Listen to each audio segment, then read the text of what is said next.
Une interview avec Luc Mulindwa. Wapendwa wasikilizaji, watazamaji wa Nuru Art TV, karibu tena ndani ya kipindi hiki ambapo tunataka kuzungumzia maendeleo la kanisa la Mji wa Makimbilio, Église Pentecôtiste Lumière du Monde, kanisa la Kipentekoste Nuru ya Ulimwengu, ikiwa ni kanisa ambalo lilianza mashariki mwa DRC mjini Goma, na kama tunavyosema ndani ya matangazo yetu ya kila siku, kanisa hili limekwisha sasa kuangazia mikoa 26 za DRC na kwenda hata na kuvuka hata mipaka kama vile Congo Brazzaville, imefika pia Angola, Burundi, Rwanda na Uganda. Nakumbuka imepita sasa mwaka mmoja nilipozungumza na Apotre Patrick alipotumwa na Nabii Mulindwa Jules kwenda kutafuta mahali pa kukusanyikia ndani ya mji wa Kampala. Baada ya mwaka mmoja, kwa sasa kanisa la Mji wa Makimbilio ndani ya nchi ya Uganda linaendeleaje? Tunampokea mtume David bin Mulindwa ambaye anataka kutuelezea kuhusu kanisa la Mji wa Makimbilio ndani ya nchi hiyo. Endelea kutawala hapo. Natawala mheshimiwa. Habari gani? Tunashukuru Mungu kwa baba yetu Mulindwa Jules, tuko salama, tunatawala. Uganda inaendeleaje hali ya usalama? Usalama kabisa, uhuru ni vema, ni ndoa yetu. Uganda tuko bien sana na hamna shida. Tunapozungumza kwa saa hii, uko mahali gani ndani ya nchi ya Uganda?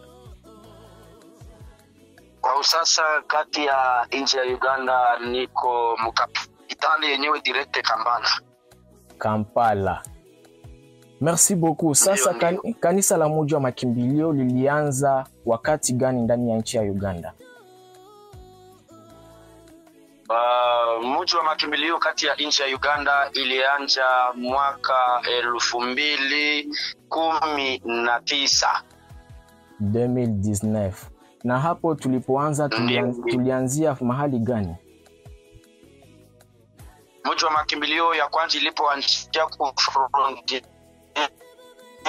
mahali wanaita Bwera Custom, ni kufronti ya nchi yetu ya Kongo na Uganda, karibu na Kasindi Lubiriha. Bwera karibu ya Kasindi Lubiriha. Asante sana. Na kwa sasa Mji wa Makimbilio tumesha kuwa na sikirsali ngapi ndani ya nchi ya Uganda? Kwa sasa kati ya nchi ya kidemokrasia Uganda tumekuwa na mji ya Makimbilio 14. 14 sikirsali. Tulipoanzia hapo Bwera, tulitoka Bwera, kanisa zingine zikaanza. Watu wengi walikuwa wajui kwamba kanisa la Mji wa Makimbilio limesha evolue kiwango hicho ndani ya nchi ya Uganda. Hapo Bwera kwa sasa tunaweza kuwa tuna idadi ya wateule wangapi? Kwa sasa Bwera kufundi kati ya mtandao, kwa sasa tuko na wateule 1400. 1400 kwenye kanisa la Mji wa Makimbilio hapo Bwera. Ebu tungelipenda basi tujue hizo sikirsale zingine za Mji wa Makimbilio iliendelea namna gani ilipotoka hapo Bwera na kuendelea ndani ya mikoa mingine ya nchi ya Uganda. Ilipotoka Bwera ni mji mmoja iko kati ya province wanaita Kasese province, yani ni district, na kati ya hiyo district ya Kasese tayari kuna miji ya makimbilio zingine 5. Kasese iko na 5 sikirsale za Cité de Refuge. Unaweza taja hizo sikirsale? Yani kuna nafasi wanaita Katari ambayo inatokesha Kachuvi, tayari hapo tuna Mji wa Makimbilio, na deja Mungu wa baba yetu Mulindwa Jules amesha kusanya walio waki karibuni 300 hivi tu, imemaliza miezi karibu 4 hivi ya nje. Na tulipotowe yani ku province yenyewe Kasese, tayari Mji wa Makimbilio yuko hapo, na Mungu wa baba yetu Mulindwa Jules amesha kusanya aliyowataka mwenyewe karibu 500. Tukienda nafasi nyingine wanaita Chalumba, na tayari kule nako kuko mji wa makimbilio na hayamaliza hata miezi 2, lakini sifa kwa Bwana kwa kuwa kwa sasa tuna wateule 200. Tulipotoka hapo tukienda kwa nafasi wanaita Hima ni mji mmoja wanatengenezeaga kule sima. Yani napo tayari mji wa makimbilio iko pale miezi 2, nayo kule deja tuna wateule 250. Tulienda mji yenye wanaita Mbarara naye ni nyingine province. Tayari kule tuko na mji wa makimbilio ambaye imemaliza miezi 5, na kwa usasa tuna wateule 460 wala 460 deja. Na tunaenda mkambi ya warefugee ambayo wanaita Nakivale nayo iko ku frontier ya Uganda na Tanzania. Tuko deja na mji wa makimbilio pale, na tayari tuna wateule wako 350.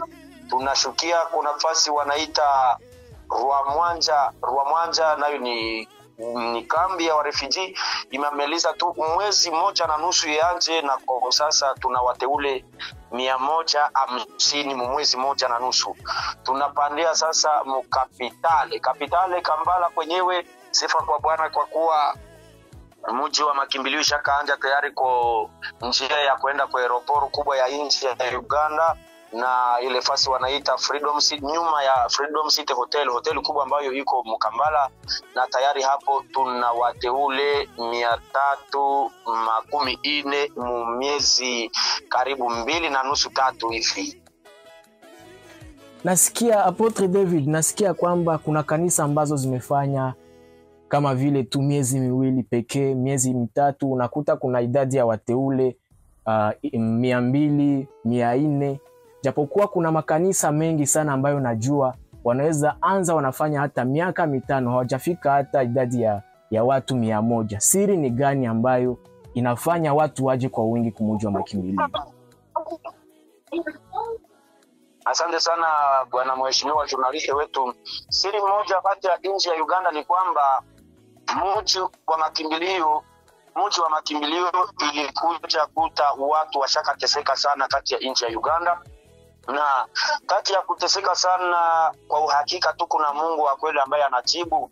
Ndio maana walipompokea bakikuta kila mwenye anashiriki pale na anapokea ushuhuda. Magonjwa ambayo ilikuisha katalia kwa watu balijikuta ukikanyaga tu hata kama haujaombewa tayari unapokea uponyaji. Na pale kati ya wale watu kusanyiko ya hao wateule kati ya Uganda hatuya kuwa na media yoyote, hata kama radio fulani hatuya kuwa, bali ni mtu kwa mtu na ushuhuda njo inatembeza injili. Asante sana. Kanisa la mji wa makimbilio mara mingi kama vile nchini DRC ndani ya mwanzo ilipigwa vita vikali sana, watu waliipiganisha. Watu wanapokeaje kanisa la mji wa makimbilio ndani ya nchi ya Uganda? Je, nako kuna vita kama ilivyokuwa nchini Kongo au ni namna gani?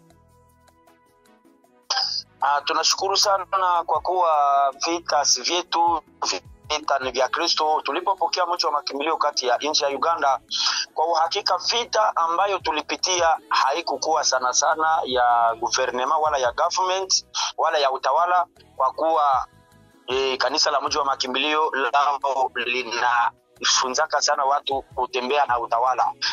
Lakini vita ambayo tulipitia kati ya nchi ya Uganda ilikuwa sana kuhusu madini ndio zilijaribu kutupiganisha vita sana, na sifa kwa Bwana walienda tukuta sie wengine hapa deja tayari mwinchi ya Uganda, na tunafanyaga sana na gouvernement na tunajulikana sana mu mabiro. Walipotaka kupiganisha, na tayari Mungu wa baba yetu mlindwa Chile akatupa madokima nationale, yani wanapanga kutuangamiza, banaenda kutustaki mu biro fulani, banazikuta tuko na madokima ambayo habayaka kuwa nazo. Sasa ile ndio vita tulijaribu kuipitia ya mji wa makimbilio. Makanisa zingine wala visomo vingine ndio vilikuwa na jaribu kutupiganisha, akitupaka majina, sisi ni manyoka, ni kanisa la kuzimu. Lakini sifa kwa Bwana kwa kuwa ushuhuda yao peke iko napanguza hilo jina mbaya ya manyoka ya kuzimu, na tayari watu wameshajua ukweli. Asante sana David. Kuna swali ambalo niko nalo. Wewe mwenyewe kibinafsi, nini ilikushinikiza uende kumujua makimbilio? Asante sana mheshimiwa, nashukuru. Kabla niingie mumuji wa makimbilio, nilizaliwa kama mjini ya Kikatoliki na nilikuwaga berger wa charismatique ku niveau ya paroisse. Yani nilikuwaga berger wa charismatique, tena kati ya uberger na niko mkubwa wa intercesseur ya charismatique Katoliki ku paroisse yote. Yani nilipopitia mashida mingi kati ya kazi ya Kikatoliki kukuwa berger, nikienda soma nao walimu, nikisimamia kanisa kule ya Kikatoliki, nilipitia mashida za mingi sana, ingawa tunalombaka sana. Mimi ndio nalombeaga wengine, lakini mimi ndio nilikuwaga nateseka sana. Na baadaye nilipojikuta wa Katoliki hawana Mungu, kwa kuwa si eti mimi nabaongelea mbaya, ni kwamba nilishiriki nabo na nilifanya nabo kazi, tena mtu kubwa mbele, berger wa charismatique ku niveau ya paroisse. Mimi ndio niliteseka sana. Nilikuwa nalewa, nilikuwa navuta bangi, nilikuwa nakula mirai, mairungi, majani ya kukula. Kila kileo nilikuwa nakipitia, ingao niko wa mbele. Kila padiri alikuwa ananigusa kiniombea, ndio kileo kinaongezeka sana. Nilipojiuliza mbona Mungu kati ya Biblia nasema najibiaka, nikijaribu nikimtafuta vile maandiko yanasemaga, jaribuni kila roho, tafuta Mungu paka kwenye utaona vyenye Mungu anatenda viko hapa. Nilienda mjaribu nikimtafuta kati ya dini ya Kiislamu na kenye kilinivutia kuingia Kiislamu ndio usafi yao na kukua na zile makanju zao banavalaka. Hiyo yani nikiwaona kwa usafi nikidhani na ndani zao wamesafika, kumbe sasa wale njoo wanavaa mangozi za kondoo, kumbe ndani ni masimba kabisa. Nilipowaingia nikisoma Kiislamu, nikisoma Yasaru na Al-Qur'an, nikisoma na Qur'an yote nikiingiza mkichwa. Sasa nikisimamia na msikiti mmoja, nikikuwa sheikh wala imamu wa ile msikiti mkapitale ya Kambala, fasi yenye wanaita Mkono, na ile msikiti yenye nilikuwa nasimamia ilikuwa ndani plus de 600 person wenye mimi nasimamia kati ya ile msikiti. Lakini shida hazikuisha, pombe iliongezeka, bangi iliongezeka. Mwezi ya Ramadhani ya kujima chakula ya kipindi ni kiswaumu siku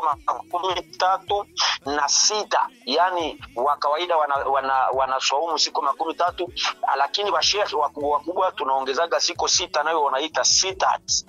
Yani siku 36 ninapozimaliza kutoka mkipindi, kutoka mkifungo, kutoka mswaumu, pale tena bangi naongezeka, pombe naongezeka. Yani niliteseka sana. Lakini chenye kilinivutia kuingia mmoja wa makimbilio, cha kwanza sifa kwa Bwana kwa neema ya radio kama sahi wenye wako wananifuata sahi. Umejaliwa neema kwa kuwa mimi kuokoka kwangu ilikuwa sauti ya baba yetu mlindwa zile kupitia radio kama na hii. Nilipotoka Kambala kumtembelea mama ku frontiere ya Uganda pale Gwera, nikimkuta Asha Tega Nur FM. Nilipofuata juu wakati ya kukula madrog, kukunya mabangi na mapombe, nilikuwa nimejikuta nimegonjwa estoma, paka estoma ilikuwa ishakatoboka na siwezi kunywa bui, siwezi kula chochote kama maharagi hizi, mahindi siwezi kula. Nilipofika pale tayari nimevaa kanju yangu ndefu, nilikuwa nishakazikomalisha za mrefu paka karibu kukitofu na njoo kwenye zinarudiaga. Nimepika kofira hiyo ya Waislamu. Niliposikiliza baba yetu mlindwa zile anahubiri akiniambia nini pale ku radio, alikuwa kama mimi njoo mwenye anaongelea, kwa kuwa alisema ni wengi wanajiita watakatifu lakini wanateseka, ni wengi wanasimama mbele ya watu lakini nao wanagonjwa sana kiroho na kimwili. Nilipomsikiliza akisema tia maji ku radio, ingawa hata hawakafika mkanisa letu, tafadhali najua mko kule mnateseka juu ya mahaya na macheo. Nilipotia ile maji juu ya radio, Prophet Mulindwa Jila alipomaliza kuiombea nikikunywa. Nilipomaliza kuikunywa na akitaja tangazo kwenye kuko mcho wa makimbilio, tayari ilikuwa imeingia kwa ilikuwa ingali Kasindi pale. Njo nilipovukia kule nikienda kuta injo ilikuwa mwisho wa estoma, na maushuhuda zenye nilifika kule nikiziona ziliniavutia niingie ndani ya mji wa makimbilio. Yaani ulisikia injili tu ikakuvutia. Ulipofika ndani ya mji wa makimbilio, nini yenye iliacha uache ile pombe yenye ulikuwa nakunywa, zile bangi? Sababu na huko kwingine, je, walikuwa wahubirie kwamba kunywa pombe, kuvuta bangi ni dhambi? Selomie kwenye nilikuwa zile madini zenye nimepitia, kwa mfano Kikatoliki, wana tabia yao moja, neno moja wanaisemaga, usifate imani yetu bali ufate imani ya kieklesia. Yani vile atakuhubiria sio njoo vile atatenda. Kwa kuwa alikwambia usimfuatililie yeye bali fata imani ya kieklesia, na kwambia acha pombe, na kati ya mdomo ya mhubiri kwa madhabahu yake, na nakwambia tafadhali kunya kidogo lakini usilewe, na hakuna mtu aliwahi kukula kidogo kama ikiwa sumu isipomuua. Ndio maana nilifika kule, cha kwanza chenye kiliacha mimi napenda mji wa makimbilio ni kukemea dhambi na kuachana nayo. Na kabla nifike deja kwa mji wa makimbilio, nilipo tabia yangu hapo ilikuwa siwezi kumaliza saa 2 kama siavuta bangi. Lakini tangu nikunye ile mai, nikisha ikunywa nilijikuta umeingia sikia kiu ya bangi, nilijikuta kufike asubuhi nitafute ile neema tu ya deja vile ninaanza kujisikia pale nilijikuta na mama shanipa bui, nisha bukunywa nisha sahau vile sibukunywake, kumbe na njoo mponyaji ya tasho ya estoma, na nisha pona zamani tu nilipokunywa, hanikuhara tena, hanikusikia maumivu. Na cha pili chenye kiliniacha sasa nikamatishe mji wa makimbilio, nilienda kuta mahubiri ya mji wa makimbilio ni ya tofauti na madini zingine, kwa kuwa banahubiria na unaviona na macho, na yenye anahubiria na tafadhali mwenye anabihubiri naye binamfanana, sio kama wenye wanasema usifanye vile nafanya bali ufanye kwa imani ya eklesia. Hapana, ile iliniletea na kuokoka zaidi na kukamatisha mji wa makimbilio na kuipiganishia sana kati ya Uganda izidi kusambazwa paka kwa kila kiumbe. Ninapofuata mafundisho ya Nabii Mulindwa Jules, anasemaka kila mara wakati uko ndani ya dini fulani na unaona hakuna mabadiliko, inabidi utoke. Ndio wewe tayari pombe umeacha, bangi zimekwisha na magonjwa yamepona. Sasa unaweza kutuambia difference gani unaweza kuetablir kati ya maisha yako kabla ya mji wa makimbilio, disons relations zako ndani ya societe, hali yako kiuchumi, mabadiliko gani ambayo umeyaona kabla ya kuingia ndani ya mji wa makimbilio na wakati ambao umeingia ndani ya mji wa makimbilio ndani ya maisha yako? Asante sana mheshimiwa. Maisha yangu na mabadiliko kwa usasa na kwa ya kale kabla sijaingia mji wa makimbilio, kuna tofauti kubwa sana, na kuna tofauti kubwa sana, na tena kuna vya mpya vyenye nishapokea kiroho na kimwili na kimaisha. Ya kwanza, kabla sijaingia mji wa makimbilio nilikuwa mzarauliwa. Hata na kunivo ya na familia yangu inaniogopa. Kwa nini? Juu ya kulewa na mabangi na nini nilikuwa nimeingiliwa na tabia ya wizi. Juu nikikosa kulewa juu ya mapato inabidi nibebe vya wengine niende nikaviuzishi nipate mapato ya kununua mokileo.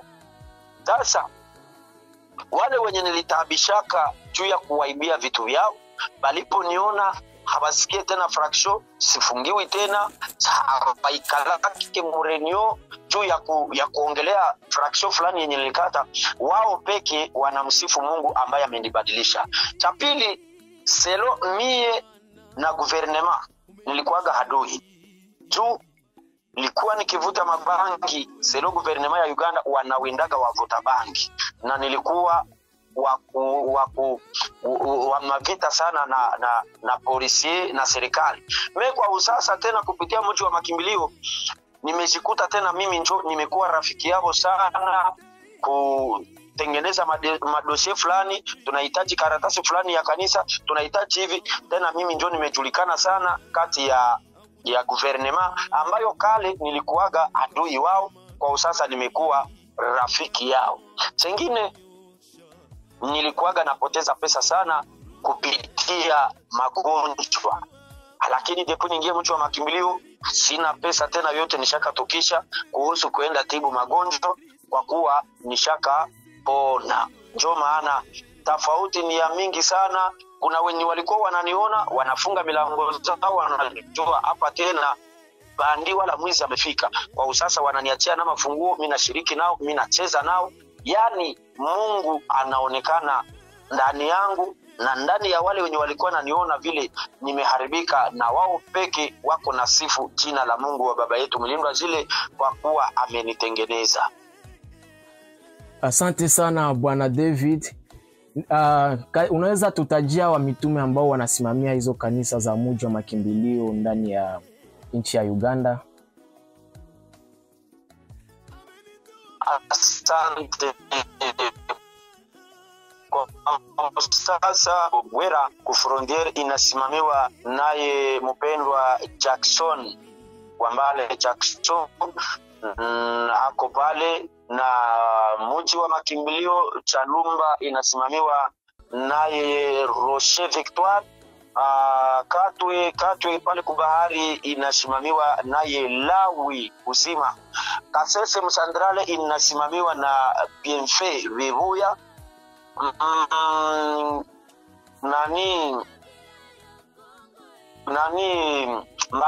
Mbarara inasimamiwa naye mpendwa Wambale Wasinja Fabie.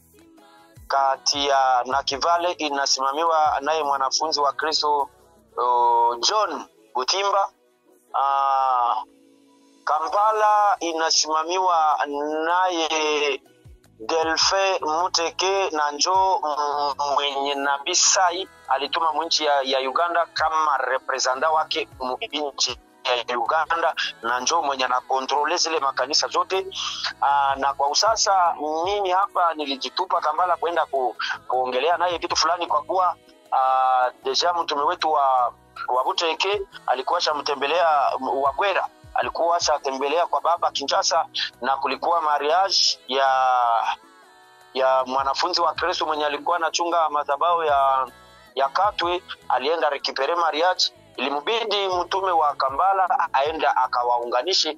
Na mie wenyu David bin Mulindwa, mimi nasimamia madhabahu ya Kamwenge Rwamwanja, na kuna mtume wetu Joshua Shongulu Musombolwa anasimamia madhabahu yetu ya Busia ku frontier ya Uganda na Kenya.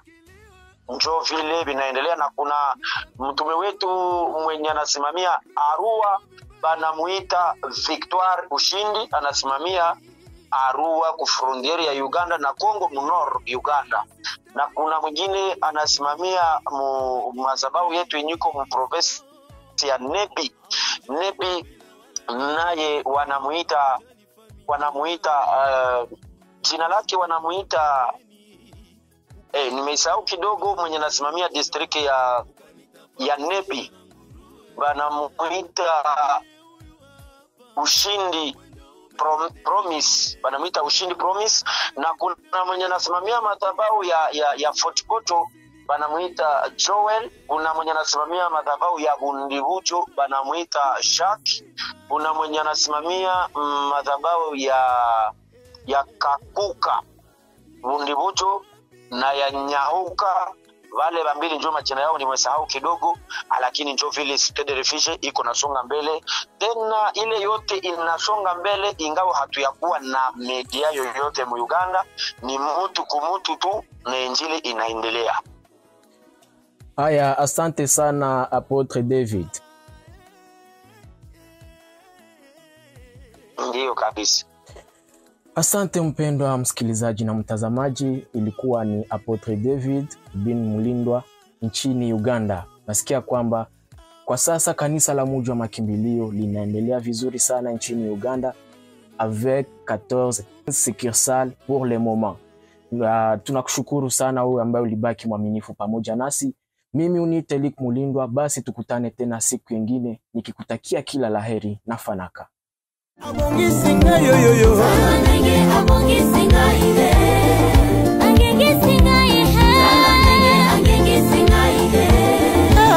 abongisi ngai yoyoyo abongisi ngai abongisi ngai abongisi ngai Samia mulindwa chéri ya morale ya mina bisu Yende chéri ya kitoko Samia mulindwa chéri ya kitoko ya mina bisu Maole o bolingo nanga Yolinganga makasi koleka tawa boti na ngai Yolinganga makasi koleka nyoso ya mokili oyo Sambe ya mulindwa kitoko